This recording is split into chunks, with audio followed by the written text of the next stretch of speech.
Welcome to On Product Pick, your hub for the latest camera news, leaks, and reviews.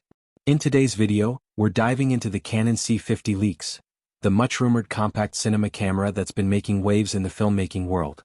From potential specs to design changes and early insider details, we'll break down everything we know so far. Clapperboard: if the leaks are true, the Canon C50 could be a game-changer for indie filmmakers, content creators, and professionals looking for cinema-quality performance in a smaller body. So stick around, hit that like button, subscribe, and let's explore the exciting details of the Canon C50 leaks together. The Canon C50 leaks have stirred up a lot of excitement in the filmmaking community, especially among creators who love the power of Canon's Cinema EOS line but want something more compact and affordable. Based on the information floating around, the C50 is expected to slot just below the Canon C70, giving indie filmmakers and content creators a lightweight cinema camera without sacrificing too much in terms of image quality and pro features.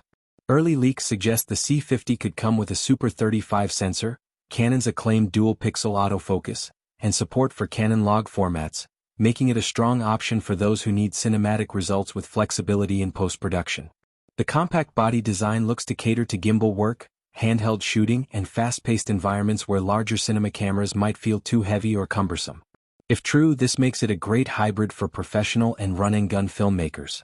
However, as with all leaks, we should take the details with caution.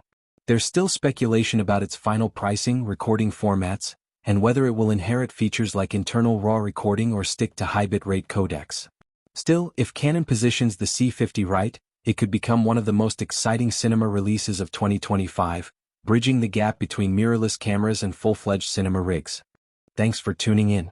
If you enjoyed this video, don't forget to give it a thumbs up and hit that subscribe button to stay updated with all my latest content. Let me know your thoughts in the comments below. I'd love to hear from you. And if you want even more, check out these videos. Insert gesture toward playlist or video suggestions. I think you'll love them. Stay awesome, and I'll see you in the next one.